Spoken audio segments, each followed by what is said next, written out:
अक्टूबर 2007 की बात है। मुझे मेरे एक दोस्त ने सेफ शॉप का बिजनेस प्लान दिखाया, जो मेरे स्पॉन्सर थे। उस दिन मेरी बेटी का बर्थडे था और मैंने बिजनेस ज्वाइन करने से मना कर दिया। अक्टूबर 2007।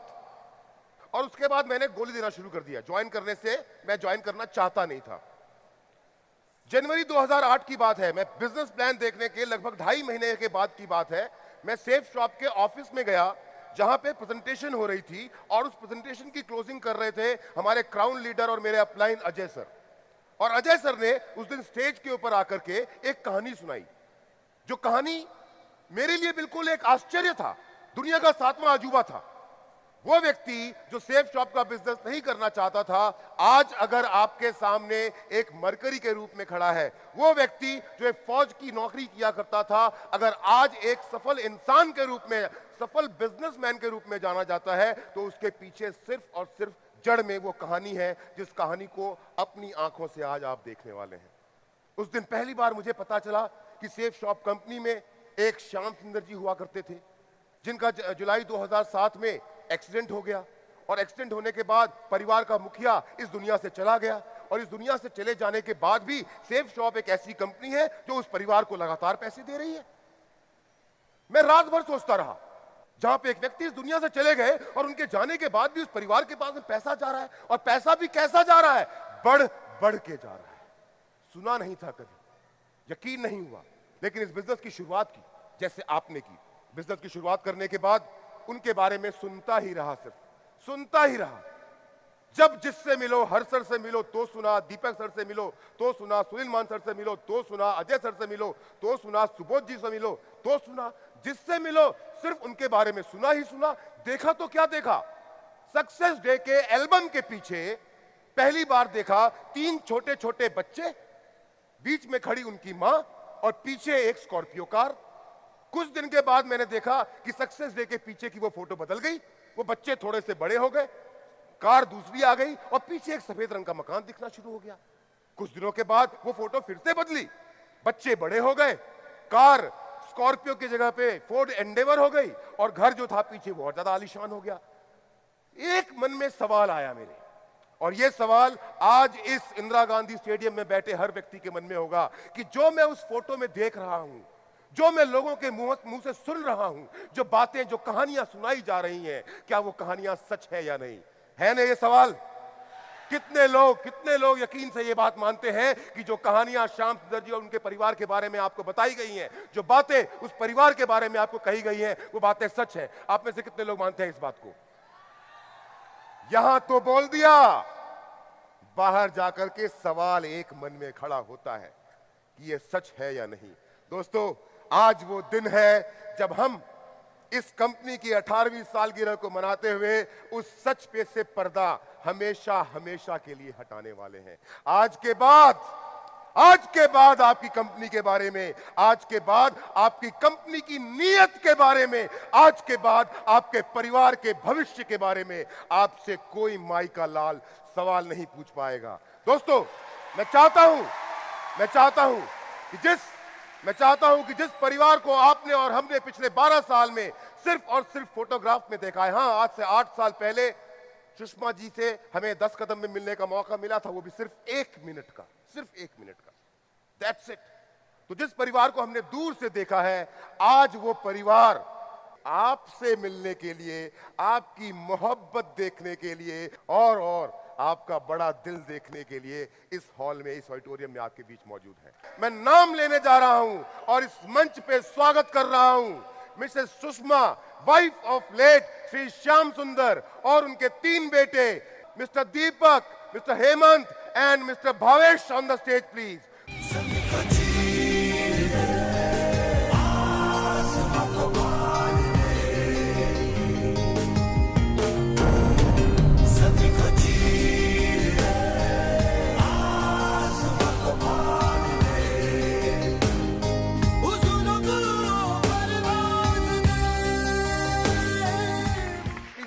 आइए बैठिए। भाभी जी, जैसा आपने मेरी बातों को सुना होगा अभी, आपके बारे में और आपके इस परिवार के बारे में हमने सिर्फ फोटो में देखा है। हम में से कोई भी आपसे कभी मिला नहीं। और श्याम सर की भी बात मैं अगर करूं तो श्याम सर की भी हमने सिर्फ कहानियां सुनी हैं। और खास करके मैं अगर अपनी बात करूं तो श्याम सर के डेथ के लगभग 7 से 8 महीने के बाद मैंने अपने बिजनेस की शुरुआत की थी, तो मुझे भी उनसे कभी मिलने का मौका नहीं मिला।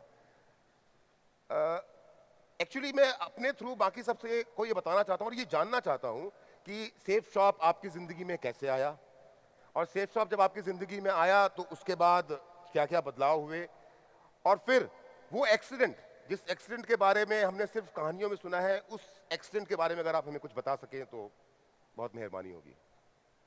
हमारे तीनों बच्चे एक गांव में रहते थे। उस गांव में हमारे हस्बैंड जी कोचिंग पढ़ाते थे, वो साइकिल से पढ़ाते थे।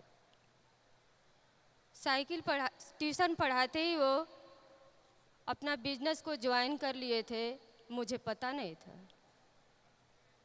1 साल हो गया, मुझे पता नहीं चला, और 1 रुपये का भी इनकम वो नहीं किए, और हम सुनते रहे। दूसरा साल जब हुआ तो हमारे घर में बातचीत चलने लगा कि अब कार मोटरसाइकिल आएगी। हम सुनते थे, बहुत खुशी होती थी कि क्या हमारे घर में मोटरसाइकिल आएगी। हमारे घर में मोटरसाइकिल आ गई। अच्छा, मतलब बिजनेस स्टार्ट होने के 1 साल के बाद मोटरसाइकिल आई? हाँ। अच्छा। फिर हमारे बच्चों को हमारे लिए वो कपड़ा नहीं था कि हम पहन सके, मगर कुछ दिन बाद हमारे बच्चों को हमको कपड़ा पहनने के लिए अच्छा मिलने लगा। कुछ दिन बाद बात चलने लगी हमारे घर में कि क्या कार आ जाती तो बहुत अच्छी होती। सुनते थे। तीसरी साल में हमारे घर में खुशी एक हुई कि कार की बातचीत चलने लगी। सुने, मगर कार भी आ गई। कौन सी कार थी पहली? छोटी कार। बेटा कार आ गई। मतलब पहले साल में कोई इनकम नहीं हुई, दूसरे साल में घर में मोटरसाइकिल आ गई, और तीसरे साल में कार भी आ गई। कार आ गई। बुरा मत मानिएगा, ये वही कार है जिस कार में श्याम सर का एक्सीडेंट हुआ था? हाँ, वही कार थी। अच्छा। हमारे पास जब कार आ गई तो मेरे खानदान में नहीं, पूरे मेरे मोहल्ले में वो कार नहीं थी, वो हमारे पास आ गई। हमको बहुत खुशी हुई। उनसे हम पूछ रहे हैं आप क्या करते हैं?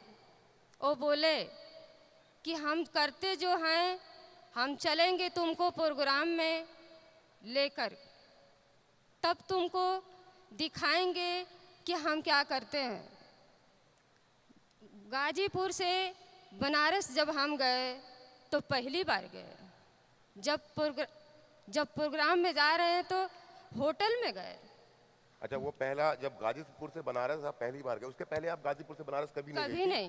श्याम सर को 3 साल हो गए थे बिजनेस करते हुए, पर आप कभी नहीं, गांव में ही रहते थे। पहली बार बनारस गए प्रोग्राम के अंदर में। जब होटल में गए तो बहुत खुश हुए कि हम तो आज होटल में आए हैं। रात भर मेरी नींद नहीं लगी उस खुशी के देखते हुए। फिर हम सुबह में जा रहे हैं प्रोग्राम में देखने के लिए।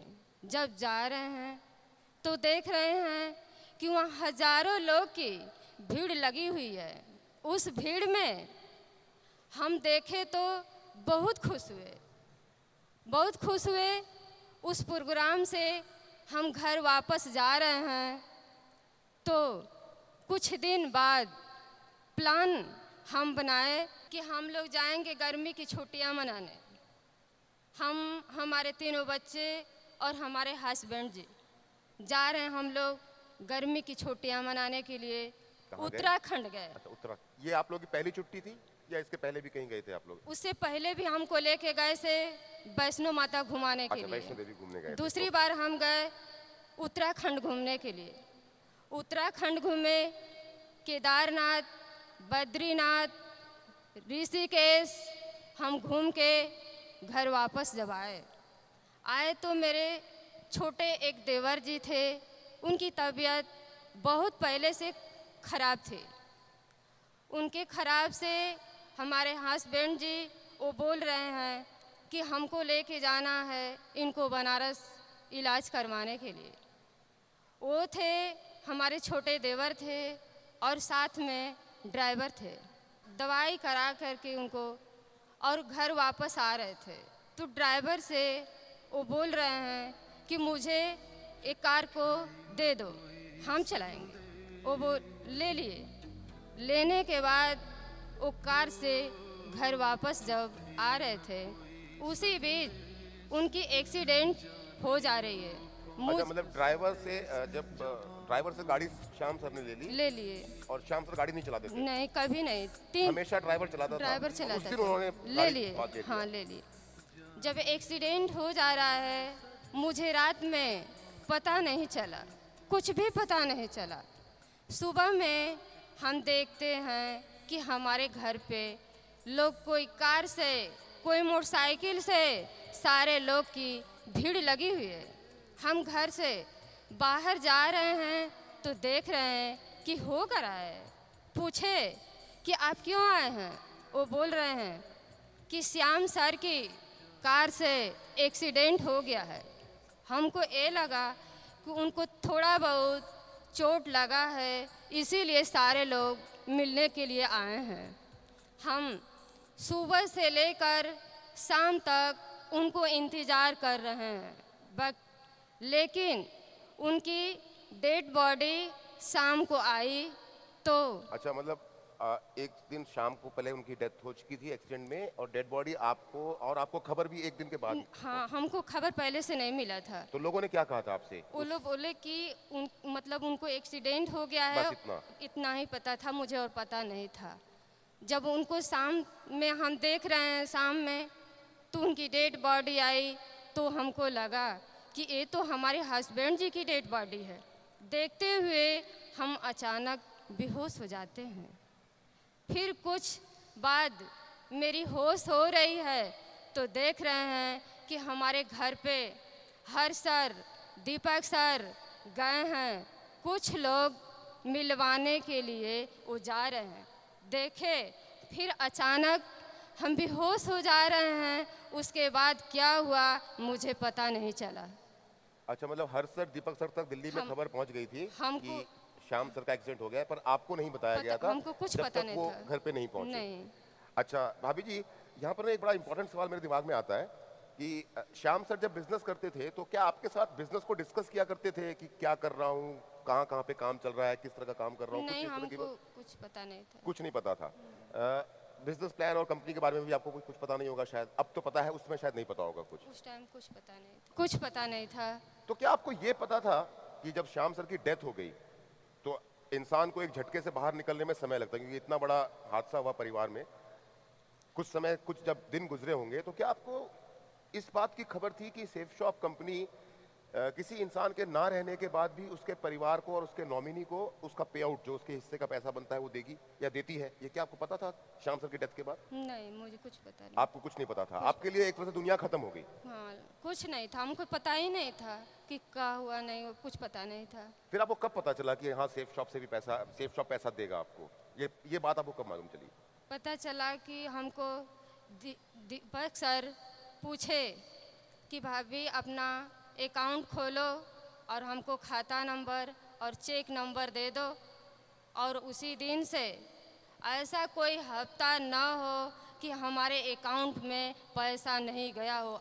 उस दिन से और आज तक।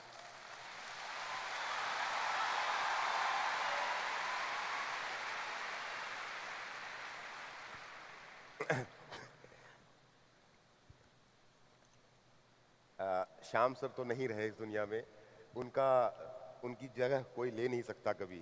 पर अगर मैं ये कहूँ कि श्याम सर के अलावा आपको कभी इस कंपनी के कारण कोई दिक्कत नहीं हुई, तो क्या ये बात सच है या गलत है? सच है। सच है? सच है। कंपनी ने आपका ख्याल रखा, लेकिन उसके बावजूद भी कुछ तो दिक्कतें आई होंगी आपको बिना श्याम सर के इस जिंदगी को जीने में, इन बच्चों को पाल पोस के बड़ा करने में, क्योंकि बच्चे तो बड़े छोटे छोटे थे। मुझे शायद आप 6 साल के थे जब पापा की डेथ हुई थी? 8 इयर्स। आप 8 इयर्स के थे। और आज आप कितने साल के हो गए? 19। 19 के। आप भावेश कितने साल के थे? Near about 1 to 2 years. आप 2 साल के थे और आज आप कितने साल के हो गए? 15 years old.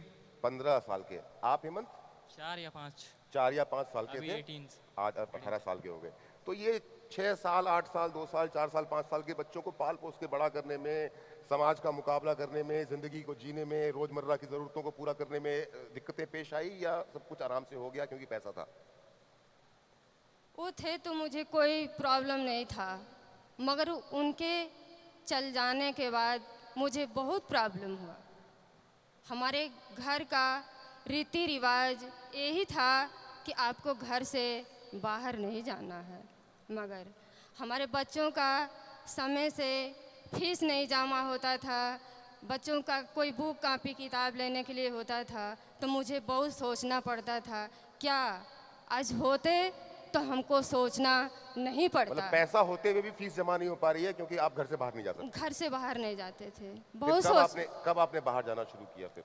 जब प्रॉब्लम हमको खड़ा होने लगा, कोई घर परिवार से सपोर्ट नहीं मिला, तब हमको घर से बाहर निकलना पड़ा। अच्छा भाभी जी, एक बात पूछना चाहता हूँ कि श्याम सर की जब डेथ हुई थी तो श्याम सर ने उसके पहले क्या कोई इंश्योरेंस पॉलिसी वगैरह सेफ्टी के लिए कुछ ऐसा करवा के रखा था? किए थे मगर मुझे पता नहीं था। अच्छा, सर ने किया हुआ था लेकिन आपको पता नहीं था, फिर क्या हुआ? कुछ दिन बाद हमको पता चला, हम समय से प्रीमियम जमा नहीं कर पाए और मेरे पास कोई रसीद नहीं था कि उसके बारे में हम कहीं पूछने की ज़रूरत भी नहीं, हम पूछे भी नहीं और उससे 1 रुपया भी मुझे नहीं मिला। अच्छा, इंश्योरेंस पॉलिसी से आपको 1 रुपया भी नहीं मिला। कारण ये कि एक तो रसीद नहीं था और दूसरा कि शायद ये भी रहा होगा कि आप बाहर नहीं निकल सकती, कोई था नहीं आपकी हेल्प करने के लिए, ये भी एक कारण शायद हो सकता है। भाभी जी, एक सवाल पूछ रहा हूँ, बुरा मत मानिएगा, आप कितनी पढ़ी लिखी हैं? ज़्यादा तो नहीं पढ़ी हूँ, केवल मात्र 3-4 तक बस पढ़े हैं, ज़्यादा नहीं पढ़ी। 3वीं या 4वीं क्लास तक आपने पढ़ाई पढ़े कर रखी नहीं। है, मतलब हल्का फुल्का पढ़ लेती हैं पर हाँ। उतना नहीं है। ये बड़ा इंपॉर्टेंट सवाल है, जवाब आप अपनी मर्जी से दीजिएगा। और ये सवाल मैंने आपसे आपके एजुकेशन के बारे में इसलिए पूछा है कि श्याम सर की डेथ हो गई, और प्लीज़ बुरा मत मानिएगा मैं बार बार इस शब्द को रिपीट कर रहा हूँ, अगर सेफ शॉप नहीं होता तो क्या होता?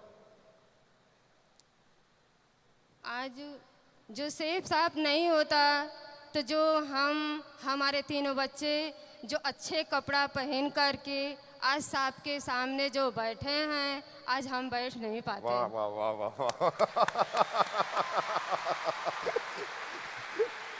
अब इसी से मिलता जुलता मेरा एक और सवाल है कि यहाँ पर तो सेफ शॉप है, तो सेफ शॉप के कारण आज ऐसा है कि इंदिरा गांधी स्टेडियम सजा हुआ है, तीनों बच्चे बड़े हो गए हैं, हजारों लोग आपको स्टेडियम में देख रहे हैं, लाखों लोग आपको फेसबुक लाइव और यूट्यूब के थ्रू देख रहे हैं।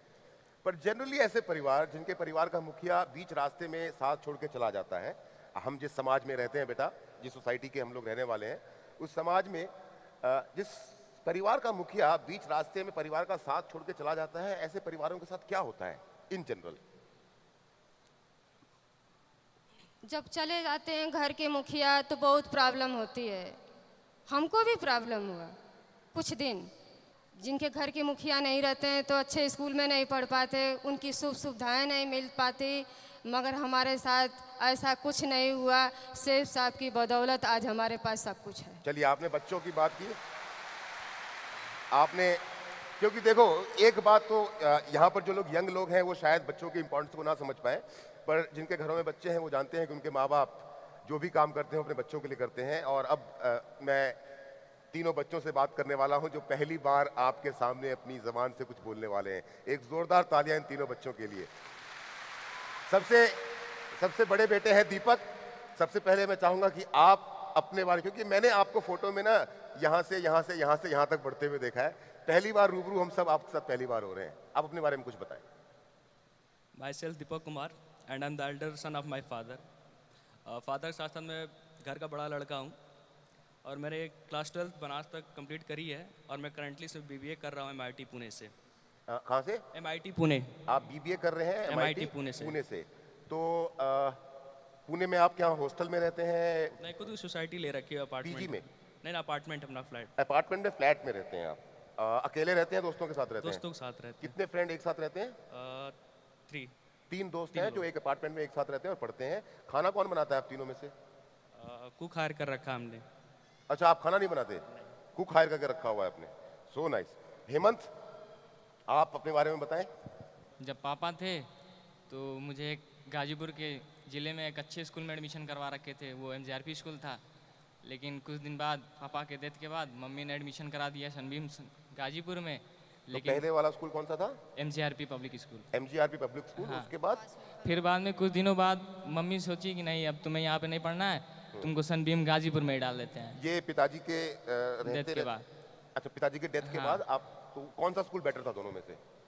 अभी तो बेटर सनबीम गाजीपुर था। अच्छा, लेकिन फिर? कुछ दिनों बाद मम्मी की सोच कुछ और बढ़ी कि नहीं, तुमको गाजीपुर में ही नहीं पढ़ना है, बल्कि यूपी के नंबर 1 टेक हम बोर्डिंग स्कूल में डाल देंगे। अच्छा, हमको मम्मी बोर्डिंग स्कूल में ना डालो, लेकिन फिर भी मम्मी बोली नहीं, तुमको अच्छे से रहना है और अच्छे सोसाइटी में रहना है और ऐसे लाइफ नहीं जीना है। हम ठीक है मम्मी भेज दो, तो हमें नंबर 1 टेक हम बोर्डिंग स्कूल में डाल दी, जो अभी फिलहाल का बनारसी में है। क्या वो नाम है? सनबीम सन सिटी स्कूल है। सनबीम सन सिटी स्कूल जो, अच्छा हाँ, उसका तो बहुत नाम, क्योंकि बनारस एयरपोर्ट से बाहर निकलो तो सनबीम सन सिटी का ही हाँ। पूरा का पूरा जितनी होर्डिंग वो सबसे बड़ा स्कूल सबसे बड़ा वाराणसी स्कूल का। वो है। अभी तुमने एक बात कही, मम्मी की सोच बहुत बड़ी हुई। बेटा, मम्मी की सोच नहीं बड़ी हुई, तुम्हारे पापा की आईडी में चेक बड़ा होता चला गया धीरे धीरे करके।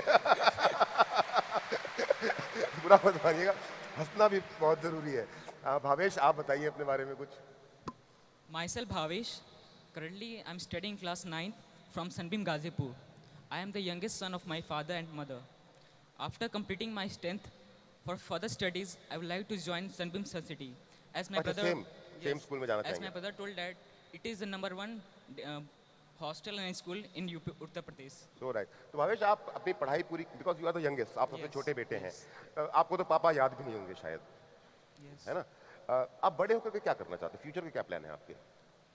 After completing my studies, I would like to join civil service. Oh, so great, so nice, so nice. और दीपक, आप क्या करना चाहेंगे? I would like to join my company. अच्छा, you would like to join safe shop. भाई, हमको एक हाँ, Hemant. One of the successful entrepreneur. Oh, you want to become a जरूरत पड़ी तो सेफ शॉप तो है ही। अच्छा, भैया के लिए तो सेफ शॉप है ही, ये दूसरा कोई बिजनेस करेंगे। दीपक, जैसे मैंने भावेश से कहा कि भावेश को तो पापा का याद भी नहीं होगा, बहुत छोटा था। तुम बड़े थे, 8 साल के आसपास के थे, क्योंकि हमने और यहाँ पे बैठे ज़्यादातर लोगों ने ना तुम्हारे पापा को देखा भी नहीं है, मिले भी नहीं है, सिर्फ सुना ही सुना है उनके बारे में। तुम्हारे मुंह से जानना चाहते हैं तुम्हारे पापा की कुछ यादें जो तुम्हें अब भी याद हो, जो तुम्हें अब भी थोड़ा सा। क्लास सेकेंड में था मैं तब। जैसा सभी जानते हैं कि जैसे एनुअल पेपर खत्म होता है उसके बाद स्कॉलरशिप या डिस्ट्रीब्यूशन प्राइज डिस्ट्रीब्यूशन होती है, उसमें सेरेमनी होती है। तो I got first rank in class second.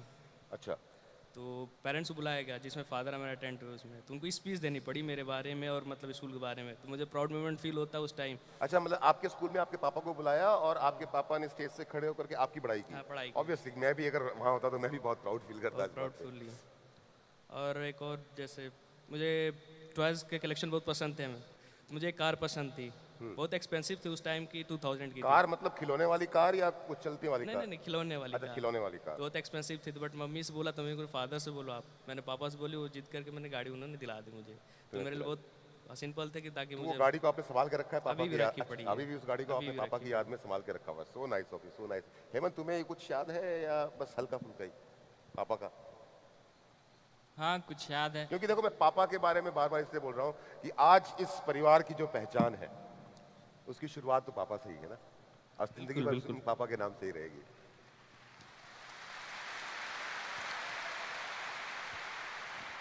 हाँ, जब मैं छोटा था, स्कूल नहीं जाता था, पढ़ाई में मन नहीं लगता था, तो हमें वो दिन भी याद है जब पापा हमें मार मार के भेजा करते थे। अच्छा नहीं लगता था स्कूल जाने में, लेकिन उनके मारने के बदौलत आज हम हमेशा रेगुलर अटेंड पापा करते हैं पापा स्कूल। से रोज मार खाते थे तुम? हाँ, स्कूल नहीं जाया करते थे। अच्छा, ये बड़ा नटखट बेटा है, इसको पापा की अच्छी बातें याद पढ़ने नहीं है, में on पापा की मार average याद है। पढ़ने नहीं जाना चाहते थे फिर?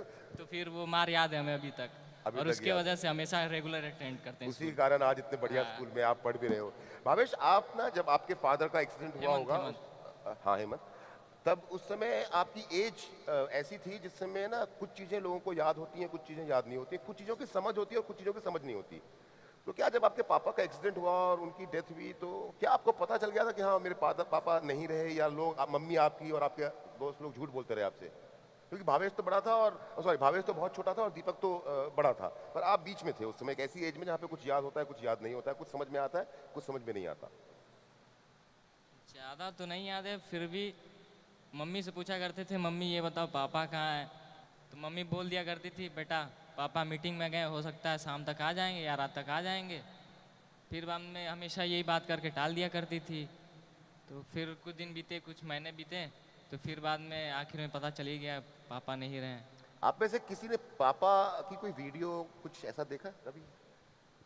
पहले की वीडियोस क्लिप देख रखी है अंकल, जो उनके डायमंड की प्रमोशन हुआ डायमंड की तालकटोरा प्रमोशन स्टेडियम। तुमने भावेश? मैंने भी डायमंड प्रोशन की डायमंड प्रमोशन देखा है। हम एक वीडियो है जो श्याम सुंदर जी का, मैंने वही एक वीडियो देखा हुआ है और उसको हजारों लाखों करोड़ों लोगों को हमने दिखाया हुआ है, हम भी देखना और मैं एक बार चाहता हूँ कि हम भी उसको सब मिलकर के देखें। दोस्तों, देखना आसान, सुनना आसान, करना बहुत कठिन होता है। अगर मैं अपनी जिंदगी का नाम बताऊं तो उसका नाम सिक्योर लाइफ है।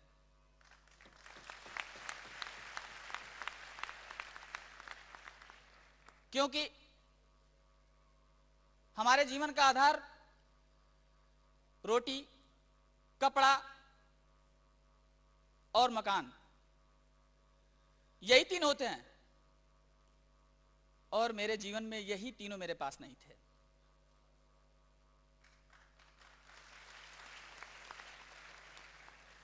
इतना ही नहीं, लाखों रुपए कर्ज के साथ मेरे सर से माता पिता का साया भी उठ गया था। किसी तरह से रोटी की व्यवस्था कर पाता था। क्या यही लाइफ होती है? नहीं, नहीं होती है। बट जब से मेरी जिंदगी में सिक्योर लाइफ आई, मेरा जीवन ही बदल गया। जब से मेरी जिंदगी में सिक्योर लाइफ आई, जब से मेरी जिंदगी में safe job I, I can understand, पुरानी यादें आ जाती हैं। थोड़ा सा मैं भी इमोशनल हो रहा हूँ। दीपक,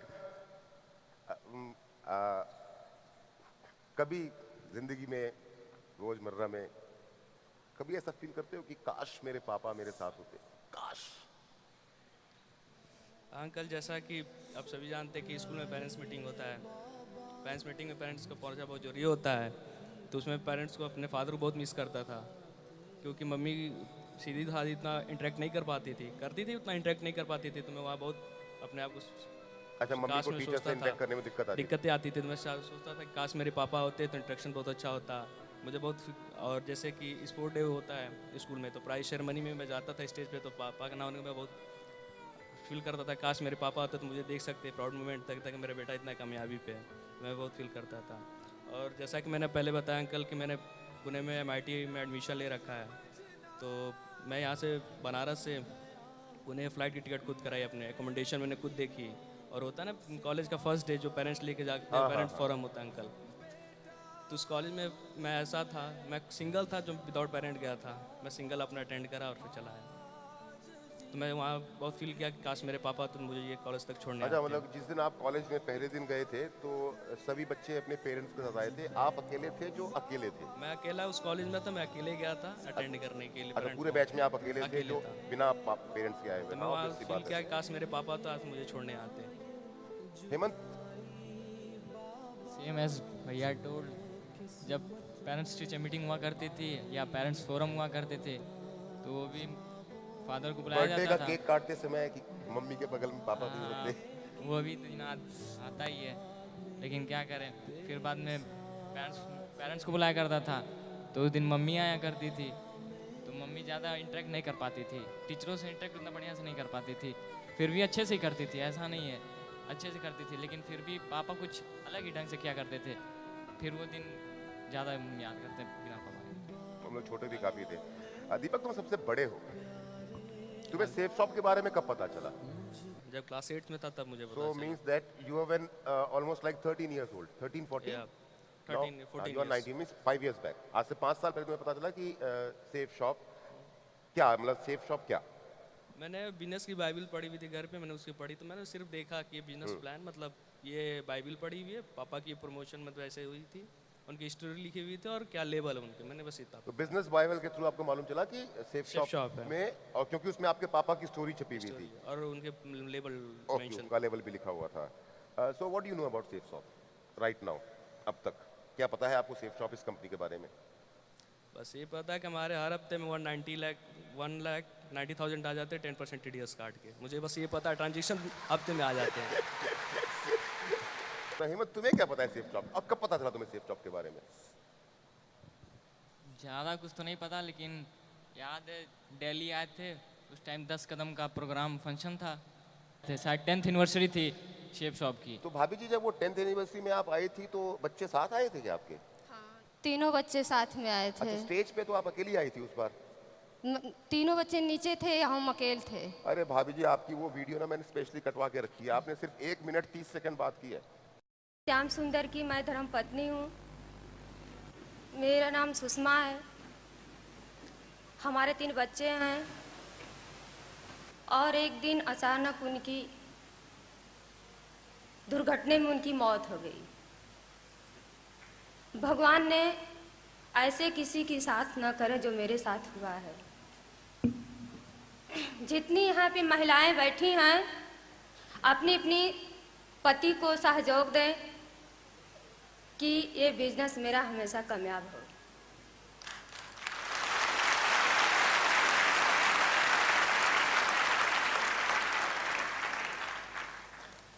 एक अपने खुद की मकान बनवाई हूँ, एक मैं कार ली हूँ, एक अच्छे से स्कूल में बच्चों का नाम एडमिशन हुआ है, मेरे बच्चे अच्छे स्कूल में शहर में पढ़ भी रहे हैं।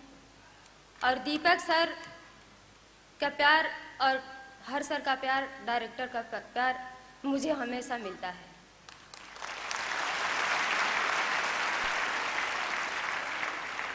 और उन लोग को मैं धन्यवाद देना चाहती हूँ।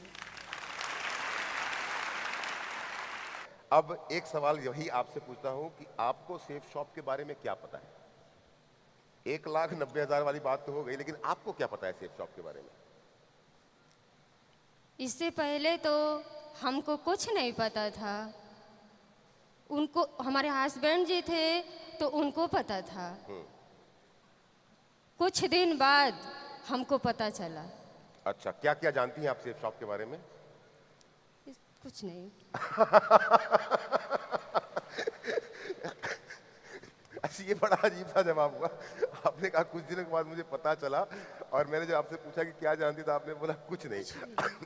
अब एक सवाल और पूछता हूँ, सेफ शॉप में आप किन किन लोगों को जानती हैं? हमारे दुख सुख में हर सर और दीपक सर मिले तो उनको हम जाने। कुछ दिन पहले आपको देखे, आज आप हमारे सामने बैठे हैं। तो आप इतनी बड़ी कंपनी के अंदर में हर्ष सर, दीपक सर के अलावा, और हमारी मुलाकात तो इसी इंटरव्यू के लिए आज से 4 महीने पहले हुई थी कि आपको जब बताया गया था कि इंटरव्यू होगा। आप हर्ष सर, दीपक सर के अलावा किसी को नहीं जानते थे। हेमंत, आप किसी को जानते हो सेफ शॉप के अंदर में? अब ये मत बोलना आपको जानता हूँ, क्योंकि हम सामने बैठे हुए हैं। मेरे अलावा किसी को जानते हो? नहीं, सिर्फ दीपक अंकल और हर्ष अंकल। आप सिर्फ दीपक अंकल को जानते हो। दीपक, आप किन किन को जानते हो सेफ शॉप के अंदर में? मैंने तो स्टार्टिंग से हर्ष अंकल और दीपक अंकल को जाना, शुरू से अंत तक मुझे सपोर्ट किया। हर्ष अंकल को, दीपक अंकल को। और पिछले 3 महीने पहले आपसे ऑफिस में मिला था, मैं आपको जानता हूँ। और अजय अंकल को मैं मिला था ऑफिस में, इंट्रैक्शन सेशन नहीं मिला, फिर भी वहाँ जानता हूँ। और मान अंकल को मैं जानता हूँ ऑफिस में, उनसे भी इंट्रैक्शन। अब मैं तुम्हारे उस सवाल पे आता हूँ, जो सवाल क्योंकि मुझे भाभी से भी पूछना था और दीपक से, हेमंत से भी पूछना था। बेटा, एक बहुत सिंपल सा सवाल है कि एक कंपनी है, जो कंपनी तुम्हारी फैमिली को हर सप्ताह पैसा दे रही है, क्या कभी जानने की कोशिश नहीं की कि वो कंपनी करती क्या है? 10,000 रुपए सप्ताह से, 17,000 रुपए सप्ताह से शुरू होकर के 2 लाख रुपए सप्ताह तक तुम्हारे पापा की आईडी। पापा की आईडी पता है? पापा की आईडी पता है? हाँ, पता है। क्या? भोलू ENT। भोलू किसका नाम है ये बताओ पहले। मेरा। अच्छा, पापा ने आईडी तुम्हारे नाम पे ली थी, तो नाइस। चलो ये तो कम से कम पता है। तो क्या कभी ये जानने की कोशिश नहीं की कि एक ऐसी कंपनी जो पापा के ना रहने के बाद भी हमारे घर में इतना पैसा भेज रही है और हर सप्ताह भेज रही है, बिना नागा किए लगातार आ रहा है, कभी भी एक दिन डिले नहीं हुआ, तो मैं जानूँ उस कंपनी के बारे में कि है क्या चीज़ ये। जनरली अंकल यंग एज में क्या होता है कि सब कुछ फैसिलिटीज पूरी हो जाती है तो इतना सोचने की जरूरत नहीं पड़ती है। क्या क्या क्या सब कुछ? सब कुछ इतनी फैसिलिटी मेरी पूरी होती रहती है तो मुझे यकीन अच्छा, जब सब कुछ मम्मी से पूरी हो जाती है इच्छाएं, तो बाकी और जानने की जरूरत ही क्या है। चलो फिर हम क्विज गेम खेलते हैं। ये बताओ हमारी कंपनी कौन कौन से प्रोडक्ट प्रमोट करती है? कोई भी जवाब दे सकता है। हमारी कंपनी के प्रोडक्ट बताओ। कुछ नहीं पता मैं है। भी नहीं पता। है जी, कुछ नहीं। अच्छा हमारी कंपनी में कितने नेटवर्क होते हैं, कितने लेग होते हैं? Left and right leg. अच्छा, ये मालूम है हाँ, कि ये पता है। लेफ्ट एंड राइट होते हैं। ये पता है कि आईडी रिन्यू होती है भाभी जी? पहले तो वो थे तो रिन्यूअल कराते थे, हमको पता नहीं नहीं, तो था। जब पहले श्याम सर थे तब तो आपको कुछ पता होने की जरूरत नहीं थी ना। श्याम सर के बाद आपको ये मालूम है कि आईडी रिन्यू होती है। हर साल 590 रुपए लगते हैं आईडी हाँ। रिन्यू करवाने में। हम जब फोन कर देते हैं तो दीपक सर रिन्यूअल करा देते हैं। आज तक आपने आईडी भी रिन्यू नहीं रिन्यूअल करवाया। नहीं करवाते हैं। अच्छा,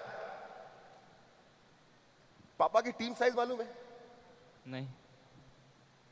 मैंने बाइबल पढ़ी 17,000 की, जब वो जो बाइबल बिजनेस बुक में आपने पढ़ा था, कितना? 17,000। 17,000 के बाद क्या पापा की टीम बढ़ी नहीं?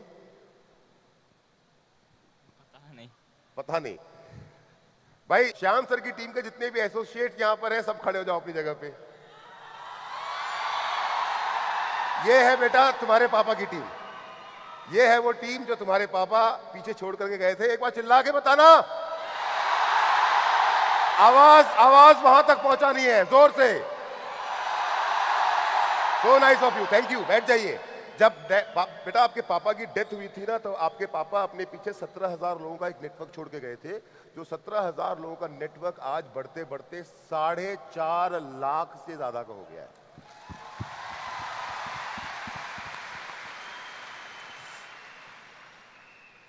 दीपक, अब इसी से मिलता जुलता एक और सवाल है कि तुम अपनी पापा की टीम में किन किन लोगों को जानते हो? तुम्हारी जो पापा की जो मैंने बात कही 17,000 से 4.5 लाख की टीम है, इस टीम के अंदर में, क्योंकि तुम सबसे बड़े हो, किन किन लोगों को जानते हो? और तुम क्योंकि यूट्यूब और फेसबुक पे हो, इसलिए सवाल मैं तुमसे पूछ रहा हूँ।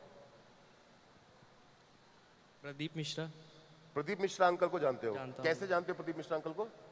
मेरी मरकरी की प्रमोशन थी वाराणसी में, उन्होंने पिकअप करने के लिए होटल आए हुए थे। पूरा शुरू से बताओ। वाराणसी में प्रमोशन थी, मरकरी प्रमोशन अपनी अच्छा, थी। तुम तो लोग होटल की से वो मरकरी पिकअप में। करने के लिए आए हुए थे, तो उनसे इंटरेक्शन हुई थी हमारी, तब से मैं जानता हूँ। उसके अलावा? उसके अलावा नहीं। प्रदीप जी कहां पर हैं आप? प्रदीप जी 1 मिनट के लिए स्टेज पे आएंगे प्लीज? जोरदार तालियां हमारे वीनस लीडर प्रदीप मिश्रा जी के लिए। आप बैठे रहो। ये मैं इसलिए आपको बता रहा हूं कि जब श्याम सर जी की डेथ हुई थी, तब प्रदीप मिश्रा जी, जिनका नाम अभी दीपक ने लिया, इनकी टीम हुआ करती थी मात्र 50 लोगों की। कितनी? And now my dear friend, my younger brother is leading a team of more than 90,000 associate, 90,000 अगले मरकरी हैं हमारे। और एक मेरा और पर्पस है प्रदीप जी को यहाँ बुलाने से पहले। सुषमा जी ने अपने इंटरव्यू में एक बात हमको बताई कि श्याम सर का जब एक्सीडेंट हुआ तो उनको 24 घंटे तक किसी ने बताया ही नहीं कि उनका एक्सीडेंट हो गया है।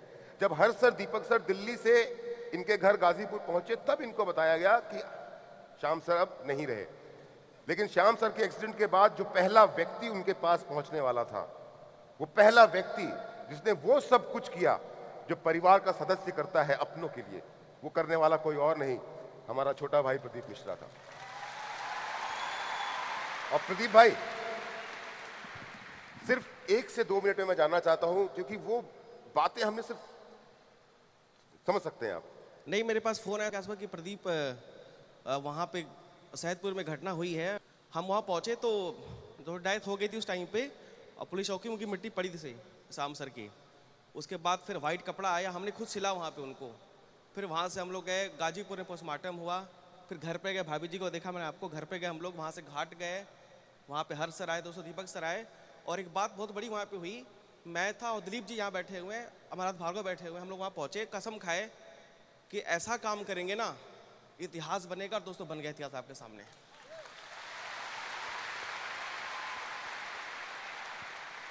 और अभी तो बहुत कुछ करना बाकी है फ्रेंड्स, अभी तो बहुत कुछ करना बाकी है। Thank you Pradeep ji, so nice of you, thank you.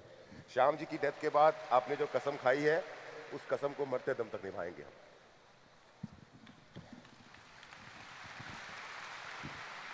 आज के बाद आप लोग ये नाम प्रदीप मिश्रा कभी नहीं भूलेंगे। मेरा अगला सवाल है भाभी जी। अब इस सवाल का जवाब ना मैं पहले से जानता हूं, पूछो कैसे? कैसे? इवॉल्व इंडिया क्या है बताओ? क्योंकि जो सेफ शॉप का मुझको जवाब मिला उसमें मुझको इवॉल्व इंडिया का जवाब भी मिल गया। इवॉल्व इंडिया क्या है? नहीं पता। है? नहीं पता। नहीं पता? भाभी जी आप ना मत बोलिएगा, इवॉल्व इंडिया क्या है? हमको भी पता नहीं था इवॉल्व इंडिया। आपको भी नहीं पता था। कभी सुना है आपने ये इवॉल्व इंडिया करके? नहीं। सुना भी नहीं कभी आपने इवॉल्व नहीं। इंडिया? दीपक बेटा ज़्यादा तो नहीं, बस ये फेसबुक और यूट्यूब पे अपडेशन आती है तो इवॉल्व इंडिया के थ्रू आती है, बस ये पता है। तो क्या पता है, मतलब वो जो मुझे बस लिखा ये रहता पता है है इवॉल्व इंडिया से? इवॉल्व इंडिया ऑर्गेनाइजर, बस इतना पता होता है। इवॉल्व इंडिया ऑर्गेनाइजेशन क्या करता है? इतना आइडिया कुछ नहीं है, बस ये इतना पता है idea? कि पोस्ट अपलोड करती है इवॉल्व इंडिया, सब ऑर्गेनाइज करती है, बस इतना। और इवॉल्व इंडिया का ऑर्गेनाइजेशन है, इतना ही पता है बेटा। अभी आज सीख लो एक चीज जो कि अल्टीमेटली तुमको हमारे साथ ही काम करना है, कि तुम्हारे पापा की टीम तुम्हारे ना रहने के बाद जो 17,000 से 4.5 लाख तक पहुंची, इन बिटवीन क्या हुआ कि जितनी भी सेल्स आई उन सेल्स के बदले का जो कमीशन का चेक बनता था हर वीक, वो आपके घर पे ईसीएस के थ्रू आपकी मम्मी के अकाउंट पे पहुंचता रहा। ये सेफ शॉप का काम था और सेफ शॉप ने अपना ये काम ईमानदारी से किया, बिना किसी शक और बिना किसी नियत में खोट लाई किया। लेकिन ये 17,000 की टीम को 4.5 लाख तक पहुंचाने में जो सबसे बड़ा योगदान है वो इवॉल्व इंडिया सपोर्ट सिस्टम का है, जिसको हर सर और दीपक सर लीड करते हैं।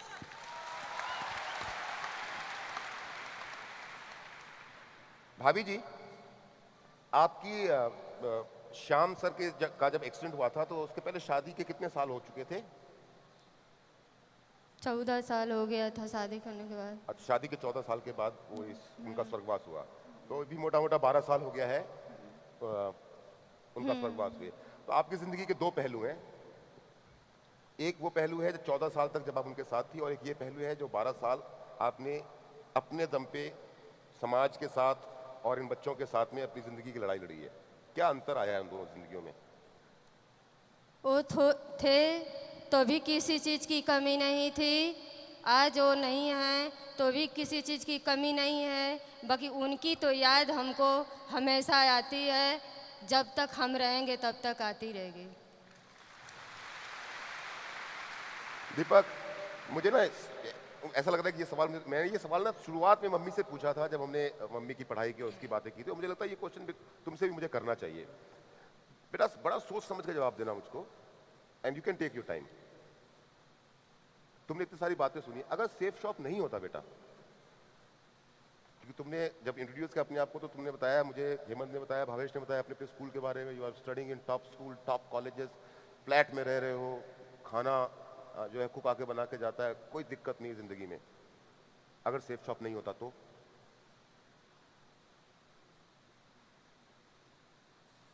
जर्नी अंकल मैंने क्लास 12 वाराणसी में पूरी करी है अपनी, वाराणसी में कंप्लीट करी है अपनी, बनारस में रह के। तो मैं वहाँ रहा हूँ और वहाँ से मैं पुणे चला आया, शिफ्ट हो गया। तो ऑलमोस्ट मैंने इंडिया के सारे टॉप मोस्ट सिटी में ट्रेवल कर चुका हूँ और वहाँ देखता हूँ रेस्टोरेंट, होटल या फिर ढाबा जैसे वगैरह, तो जो 16 से 18 के बीच में कम उम्र के बच्चे जो काम करते हैं, तो शायद हमारे जीवन में सेफ शॉप नहीं होता तो मेरे फादर के ना होने के बाद मैं उस रेस्टोरेंट या ढाबे या फिर होटल में काम किया करता। इतनी छोटी उम्र में बाहर निकलना पड़ता मैं घर में चलाने नहीं, अगर के लिए। मैं नहीं कहता कि ढाबे या रेस्टोरेंट में, लेकिन अगर मैं सच बताऊं कि जिन परिवार को तो ऐसा होता है, उन परिवार के जो बड़े बच्चे होते हैं, लड़के हो या लड़कियां हो, उनको बहुत कम उम्र में अपने घरों से बाहर निकलना पड़ता है। निकलना पड़ता है 17-18 साल की उम्र में नौकरी करना, स्ट्रगल करना शुरू करना पड़ता है, जिसकी आज तुम तीनों में से किसी की जरूरत नहीं है। और अगर भाभी जी अगर मेरी बात गलत हो तो आप ना कर सकती हैं। श्याम सर इतना कुछ तो करके चले गए कि अब इन तीनों बच्चों को जिंदगी भर कुछ करने की जरूरत नहीं पड़ेगी। नहीं करने की कोई ज़रूरत नहीं, इतना करके गए हैं कि सोचने की ज़रूरत ही नहीं है। तो जब अगर यही बात है कि सोचने की जरूरत नहीं है, तो मुझे ये बताइए कि क्या क्या करके गए हैं श्याम जी ना रहने के बाद भी? क्या क्या प्रॉपर्टीज, घर, गाड़ी, बंगला, क्या क्या बनाया है आपने? हम हमारे तीनों बच्चे हम गांव में रहा करते थे। उस गांव का नाम है गोविंदपुर, गाजीपुर जिला। हमारे बच्चों को वो सुविधा नहीं मिलता था, इसीलिए हम गांव से किराया की मकान में आ गए। अच्छा, ये श्याम सर जब तक थे तब तक आप लोग गांव में ही रहे हैं? हाँ, हम गांव अच्छा, में रहते। उनके टाइम पे आप गाजीपुर शिफ्ट नहीं किए थे? नहीं, श्याम सर के जाने के बाद आप लोग गाजीपुर शिफ्ट किए, और वो भी किराए पे? किराए के मकान में थे 1.5 साल। 1.5 साल? अच्छा। अब हमको ये लगा कि हम कितना दिन तक किराया की मकान में रहेंगे। अब हमको ये लगा कि हम क्यों ना अपने के लिए खुद का मकान बनवा लें। एक छोटा नहीं, बहुत बड़ा प्लाट हमने खरीद रखा। कहाँ पे? गाजीपुर में। कितना बड़ा प्लॉट? वो 3 बीसे का प्लाट है। 3 बीसा मतलब लगभग 3000 स्क्वायर फीट का। Very good. उस प्लाट। अच्छा, वो यही है? हैं? हाँ, ये आप ही का घर है ना? चलिए, ये घर बड़ा फेमस है, जानते हो कि नहीं जानते हो? है ना? हाँ, बताइए, इस घर के बारे में बताइए आप। इतना घर बड़ा बनाए हैं आज कि उस घर में कोई रहने वाला भी नहीं है। क्यों? इसलिए कि हमारा बड़ा बेटा एक पुणे में रहता है। हाँ। और उससे जो छोटा बेटा है वो बनारस में रहता है। एक उससे जो छोटा बेटा है वो गाजीपुर मेरे साथ रहता है।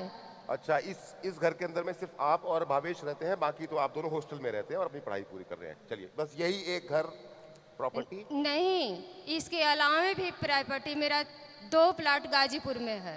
कितने का है? एक छोटा दूसरा प्लाट है जो कि 50 लाख का है। गाजीपुर में 50 लाख का? गाजीपुर इसके में। अलावा? अच्छा, और और जो तीसरा प्लाट है जो कि मेरा खुद का 1 करोड़ का है। 1 करोड़ का है? हाँ। और मैंने मुझे 1 करोड़ से बात याद आई कि आज से 3-4-5 महीने पहले मेरे को दीपक सर एक दिन कहानी सुना रहे थे कि श्याम सर की एक जमीन को सरकार ने अधिग्रहण कर लिया है, जिसपे हाईवे बनने वाला है। उसका कितना पैसा मिलना है आपको? उसमें 4 लेंथ में मेरा जमीन जा रहा है, जिसमें वो 1 नहीं 1.5 करोड़ रुपया मिलने वाला है। अच्छा, सरकार से 1.5 करोड़ रुपए का मुआवजा मिलने वाला है। तो आपने बेसिकली क्या है कि सारी की सारी प्रॉपर्टीज अपनी गाजीपुर में ही बहुत सारी अलग अलग प्रॉपर्टीज बनाई है, उसके अलावा भी कहीं? उसके अलावा भी मेरा प्रॉपर्टी है। एक प्लाट मेरा बनारस में है जो कि 1.5 करोड़ का प्लाट है। 1.5 करोड़ का प्लॉट बनारस में है? गाजीपुर और बनारस के अलावा कहीं और? उसके अलावा भी मेरा एक प्लाट है जो कि लखनऊ में अंसल ग्रुप में है, जो कि 2 करोड़ का प्लाट है। ये है? यही है आपका प्लॉट? यही है ना? यही है। सिर्फ प्लॉट या कुछ और गाड़ी है। वाड़ी? और मेरे पास पहले एक थे, हमारे हस्बैंड जी का कार था, वो छोटी कार थी। उसके अलावा एक हमने स्मार्ट कार वो स्कॉर्पियो लिए हैं, टॉप मॉडल स्कॉर्पियो है। हाँ। उसके बाद भी एक मेरा खुद का 4 इंडेवर कार जो कि 40 लाख की है। अच्छा, इनके अलावा 40 लाख रुपए का 4 एंडेवर कार है ये वाला? Okay, so nice. अब जो मुद्दे की बात है वो ये है, आप पढ़ी लिखी ज्यादा है? नहीं पढ़े हैं। नहीं पढ़ी लिखी है। क्या सेफ शॉप के अलावा आपके पास पैसे आने का, कमाई का कोई जरिया है? गांव घर में, वो गांव का नाम क्या बताया था आपने? गोविंदपुर। गोविंदपुर में जमीन बेच के आपने ये सब कुछ खरीदा? नहीं। तो ये पैसा आया कहां से? ये पैसा हमारा सेठ साहब की बदौलत सारा पैसा मानता ही नहीं, मैं कोई नहीं मानता। नहीं, सेठ साहब की बदौलत है। मुझसे लोग ये सवाल पूछते हैं कि सेफ शॉप तो पैसा देता ही नहीं है। अंकल वेट, एक बात बताता हूँ। जब फादर नहीं थे तो हम लोग काफ़ी छोटे थे, और अभी भी छोटे ही हैं, अभी भी पढ़ाई ही करते हैं। उस टाइम काफ़ी छोटे थे, तो फादर ही जो थे वो सोर्स ऑफ इनकम थे, और उनके ना रहने के बाद वो सेफ शॉप थी, और उसी के बदौलत सब चीज़ दिख रहा है। बेटा, मैं ये सवाल ना बार बार इसलिए पूछा क्योंकि लोग भी अक्सर ये सवाल बार बार पूछते हैं, क्या सेफ शॉप सच में आपको पैसा देता है? और सेफ शॉप नहीं होता तो आज हमारा वजूद नहीं होता, आज मैं यहाँ बैठा नहीं होता, आपके सामने मैं स्पीच नहीं दे पाता। बुरा मत मानिएगा मेरी बात का, मैं यही जवाब आपसे एक्सपेक्ट कर रहा था, यही सवाल लोग हमसे पूछते हैं। नहीं, लोग कोई कंफ्यूजन ना रखे, आज जो भी है तो सेफ शॉप की बदौलत है यहाँ पे। दीपक, अभी हमने मम्मी ने वो कार की बात बताई, मुझे मालूम है कि ये फोर्ड एंडेवर कार तुमने अपने बर्थडे पे एक फैमिली गिफ्ट के रूप में खरीदी। when you turned 18, जब तुम 18 साल के हुए, so you decided that now you can drive, legally drive, so you purchased this car. Is it right? Yeah, it's right. ये कार कितने की है बेटा? 40 lakh. 18 साल की 18वीं बर्थडे पे, अपने 18th बर्थडे पे एक लड़का अपने आप को खुद फैमिली के साथ डिस्कस करके एक कार गिफ्ट करता है जिसकी कीमत कितनी है बेटा? फिर से बोलना। 40 lakh. 14 या 40? 40. 40 40 लाख. 40 लाख रुपए की कार खुद को गिफ्ट करता है। ना तालीस पे मत बजाओ, तालीस पे मत बजाओ। मुझे दीपक सर के थ्रू पता चला है कि इस कार को खरीदने के पीछे एक बड़ी इंटरेस्टिंग सी कहानी है। याद है कुछ? कौन सी स्टोरी है? जब तुम ये कार खरीदने के लिए जा रहे थे तो कुछ लोन वोन रिजेक्ट हो गया था। हाँ, लोन मिलना मना कर दिया था ना किसी ने, रिजेक्ट हो गया था. है? अगर तुम्हें बुरा ना लगे तो क्या वो कहानी सुनाना चाहोगे? बिल्कुल बिल्कुल. अच्छा, एक्चुअली वो अंकल की हमें लेनी थी मर्सिडीज बेंच. थोड़ा माइक में पास में। मर्सिडीज बेंच लेनी थी अपने को, बट गाजीपुर की वैसी रोड कंजेशन नहीं थी, इसलिए हमने एसयूवी ट्राई करी. तो अपने मतलब बातचीत करी हम लोगों ने, तो हमने सोचा फोर्ड इंडेवर ले लेते हैं, वो अपने लिए कंफर्टेबल पड़ी. तो हमारी थिंकिंग ये थी कि 20 लाख कैश दे देते हैं, 20 लाख लोन ले लेते हैं. तो हमने 50,000 दे के एजेंसी में मैंने गाड़ी बुक कर दी. अच्छा, 20 लाख रुपया आपको डाउन पेमेंट करना था, 20 लाख का लोन था, 50,000 रुपया आपने एडवांस दे करके गाड़ी बुकिंग कर ली. गाड़ी बुक करवा ली। ओके। और 2-3 दिन बाद पता चलता है कि मेरा लोन रिजेक्ट हो गया है. अच्छा, लोन रिजेक्ट हो गया. 20 लाख का लोन 20 लाख रिजेक्ट हो गया. तो ये पता करने के लिए मैं एजेंसी शोरूम में जाता हूँ. तो मैं सेल्स मैनेजर से मिलता हूँ. तो बोलता है सर आपका मतलब कैंसिल होगा, आप जीएम सर से बात करो, जनरल मैनेजर जो आपके. तो मैं कैबिन में जाता हूँ, बैठता हूँ, बात करता हूँ. तो कहता है, तो मैं उसको अपनी ट्रांजेक्शन दिखाता हूँ, आरटीआर दिखाता हूँ, आरटीजी जितने भी रहते हैं और बैंक स्टेटमेंट, उनको तो सारी रिजेक्ट क्यों चीज़. किया? मतलब ये पहले कागज नहीं दिए थे आपने? सब कुछ था अवेलेबल, सब कुछ मैंने सबमिट सारे करी थी. पेपर दिए थे आपने, देखने के आईटीआर बाद. वाईटीआर सब दिया था? सब कुछ मैंने उनको सब कुछ दिखाया. तो उनका बस यही कहना था कि दिख तो सब रहा है बट बिलीव नहीं हो रहा है. मतलब कह रहे कितने बड़े ट्रांजेक्शन सब कुछ हो रहे हैं, बैंक अकाउंट सब कुछ आपको क्लियर है, स्टेटमेंट सब कुछ, मुझे बिलीव नहीं हो रहा है कि ऐसे भी ट्रांजेक्शन आपके अकाउंट में आ सकते हैं. अच्छा, फिर? तो मैंने उनको समझाने की कोशिश करी कि हमारे फादर 18 ईयर्स बैक मतलब उन्होंने ये कंपनी ज्वाइन करी. क्या फादर? मतलब 18 ईयर्स बैक उन्होंने पहले पापा ने 18 साल पहले कंपनी ज्वाइन करी है, काम स्टार्ट किया, और इसके बाद मतलब ऐसे आता है ट्रांजेक्शन. तो कह रहा है कि पिताजी को गए 12 साल हो गए, तो मेंशन नहीं है. तो मैंने बताया कि मम्मी मतलब फर्दर वर्क करते हैं, उनके नाम पे आता है. कि अच्छा चलिए ठीक है. तो फिर भी उनको इनका उनका एक ही जवाब था कि दिख तो सब रहा है बट बिलीव नहीं हो रहा है. फिर तो क्या हुआ? घंटों प्रयास करने के बाद मैंने दीपक अंकल को फ़ोन किया कि दीपक अंकल ऐसी ऐसी बात है. तो उन्होंने कहा अच्छा ठीक बेटा फ़ोन दो, मैं उनको समझाता हूँ. तो अंकल ने भी घंटों प्रयास करी, कहा कि देखिए अरे फिर दीपक सर ने किसको, जीएम को जीएम को समझाने की कोशिश करी. तो उन्होंने भी अंकल ने समझाया कि देखिए इनके फादर थे, ऐसा ऐसा किया इन्होंने, फिर इनको आप पेपर्स देख लो सब कुछ. बट वो उनका सब देखी था, दिख तो सब रहा है, सब कुछ है यहाँ पे, लेकिन मुझे बिलीव नहीं हो रहा है कि ऐसे भी ट्रांजेक्शन आ सकते हैं या फिर ऐसे भी पैसा आपको हर हफ्ते आ सकते हैं. तो अंत में मैंने ये डिसाइड किया कि अब रहने तो यहाँ छोड़ो, और 2 महीने बाद आएंगे और 40 लाख रुपए दे के कैश लेके गाड़ी उठा के. हाल ही यही बात हुई कि मैंने अपने बर्थडे के दिन मैंने 40 लाख रुपए दे के वो गाड़ी लेके आया. फिर उसके बाद हमें 40 लाख रुपए कैश दिया और गाड़ी लेके आई. लेकर के आ गए. दिख तो रहा है पर बिलीव नहीं हो रहा है. बिलीव नहीं हो रहा है. दिख तो रहा है पर बिलीव नहीं हो रहा है. और अब इससे मिलता जुलता एक और सवाल पूछना चाहता हूँ बेटा तुमसे मैं. देखो, तुम्हारे फादर एक बिजनेस स्टार्ट करके गए, इवॉल्व मीडिया सपोर्ट सिस्टम और सेफ शॉप कंपनी ने उस नेटवर्क को लगातार आगे बढ़ाया. तुम्हारे पास लाखों करोड़ों रुपए आए तुम्हारे परिवार के पास में, और वो लगातार आता ही रहेगा. 18th बर्थडे पे तुमने अपने ही लिए अपनी फैमिली के लिए एक कार गिफ्ट के रूप में परचेस की जिसकी कीमत 40 लाख रुपए.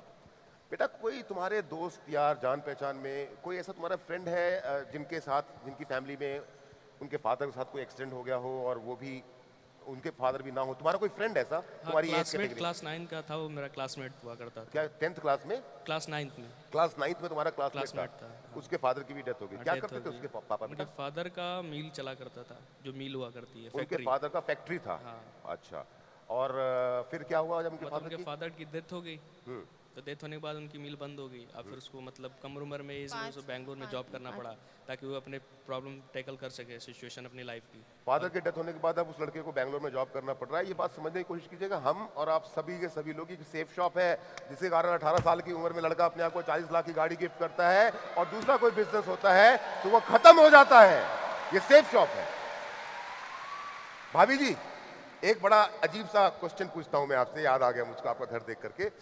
क्योंकि अक्सर ना लोग जब ना आपकी गाजीपुर बनारस के एरिया के से लखनऊ उस एरिया से ज्वाइन करते हैं ना, तो जब उनको प्लान दिखाते हैं और आपके बारे में बोलते हैं, बताते हैं, क्योंकि हम बताते हैं आपके बारे में, सबको बताते हैं और बताते रहेंगे सारी जिंदगी, क्यों ना बताएं, छाती ठोक के बताएंगे जब सब कुछ किया है तो लोग हमसे एक सवाल पूछते हैं कि श्याम सर के घर का एड्रेस दो,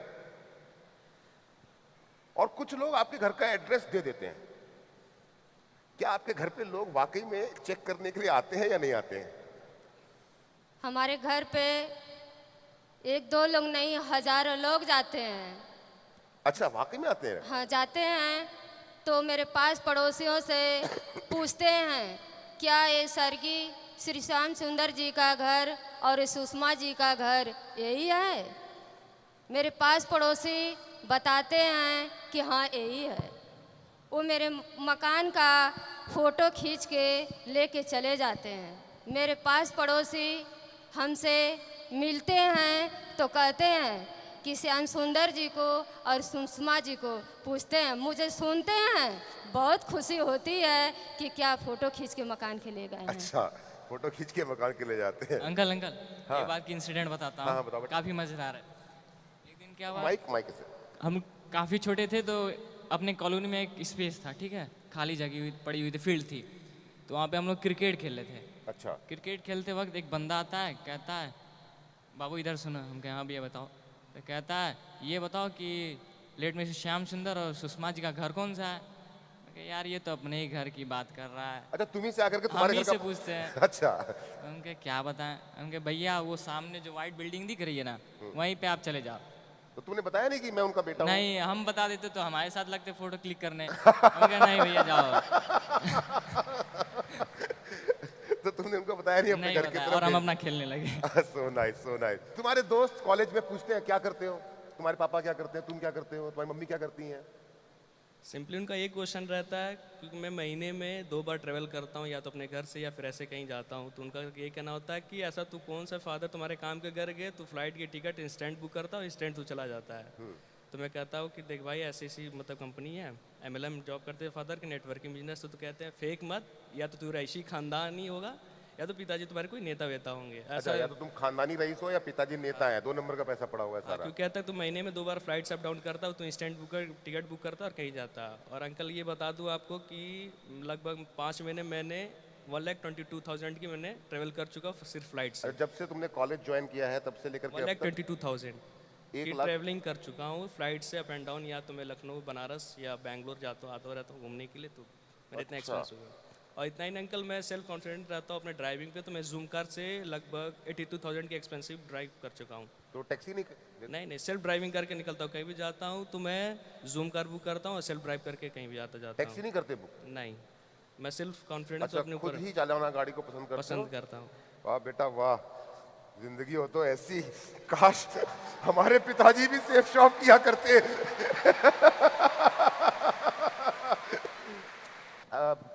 हेमंत, आखिरी बार तुम, अब उसने तो अपने जहाज की बात बताई, आखिरी बार तुम ट्रेन में कब बैठे ये बताओ मुझको। काफी दिन हो गए, वही पता है ना 10 कदम वाला प्रोग्राम था दिल्ली में, जब आया था उसी दिन बस बैठा था। अच्छा, आज से 8 साल पहले 10 कदम के लिए बैठे थे, उसके बाद नहीं बैठे कभी? हाँ जी। आखिरी बार बस में कब तुम में से कोई बैठा है? तीनों भाइयों में से आखिरी बार बस का सफर कब किया तुमने? बस जो सड़क पे चलती है। नियर अबाउट 3 ईयर्स एगो, 3 साल पहले। कहाँ गए थे? वाराणसी से लखनऊ तक गया था। वाराणसी से लखनऊ यूपी स्टेट ट्रांसपोर्ट की बस से गए थे? नहीं, वॉल्वो एसी बस अंकल। बेटा मैं वॉल्वो एसी की बात नहीं कर रहा, मैं उस बस की बात कर रहा हूँ जो सड़क में घूमती है शहर के अंदर नहीं, में। उसकी नौबत ही नहीं है कि मैं उसमें जाके बैठ उस सकूं। बस में कभी नहीं बैठे तुम लोग? नहीं, कभी नहीं बैठे? ट्रैवल करते हो तो याद भाई? नहीं है, लेकिन अभी तक तो याद नहीं है हमें। अच्छा, जिंदगी के बारे में क्या सोचते हो, यहां से आगे क्या होगा, क्या लगता है? यहाँ से ज़िंदगी बहुत हसीन दिखती है, और जितने भी सपने मेरे पूरे होते हैं वो सेफ शॉप की बदौलत पूरे होते हैं, मैं ये कहना चाहता हूँ। आपको अपने बच्चों का भविष्य क्या दिखता है? अगर ये सेफ साफ नहीं होता तो हम हमारे जो बच्चे अच्छे से बैठे हैं देखते नहीं हम लोग। तो इसी बात में मैं आप इस इंटरव्यू को समाप्त करूंगा, या और कुछ पूछना बाकी है? अंकल एक और मैसेज मैं देना कुछ चाहता बाकी है? हो गया? हाँ बेटा, क्या बोल रहे थे? अंकल सभी जानते हैं, या पूरी दुनिया कहती है मुझसे कि तुम्हारे पिता का शायद उठ गया है, मेरे ऊपर से शायद उठ चुका है। लेकिन हर एक सिक्के के 2 पहलू होते हैं, जिसमें पहला पहलू ये सच है कि मेरे पिता का शायद उठ चुका है, लेकिन दूसरे पहलू में बात एकदम झूठी है। लोग कहते हैं कि तुम्हारा कोई केयर करने वाला नहीं है, फिर कोई गाइड नहीं करने वाला, लेकिन ये सर झूठ है। क्योंकि मेरे ऊपर ऐसे 2 हाथ हैं जो कभी पिता की कमी खलने नहीं दी, और वो नाम है हर्ष अंकल और दीपक अंकल, जिन्होंने मुझे निरंतर सपोर्ट किया। यहाँ तक कि मुझे अभी कोई सपोर्ट चाहिए होती है, अगर मैं 24/7 कभी भी कॉल करूं, तुरंत मुझे कॉल बैक आता है, हाँ अंकल बेटा तुम्हें क्या प्रॉब्लम है, क्या गाइडलाइन चाहिए। तो मैं कभी भी फ़ोन करता हूं, फ़ोन पिकअप होता है और कहते कोई प्रॉब्लम है तो मुझे कॉल कर लिया करो 24/7। तो मैं अपने अंकल को और शेफ साहब को बहुत बहुत धन्यवाद देना चाहूँगा कि मैं इस मुकाम पर यहाँ तक पहुँचा हूँ उन लोग की वजह से। हम भी हर्ष सर और दीपक सर को धन्यवाद देना चाहेंगे इस बात के लिए कि आपने सर उस सपने को संजो के रखा जिस सपने को श्याम सर ने देखा था। बहुत बहुत शुक्रिया आप सभी लोगों का, thank you very much, so nice, बहुत अच्छा लगा मुझे आपसे। गुनाहों की दलदल से आजाद हो जा, सारे मसले नीचे रह जाए, ऐसे उठना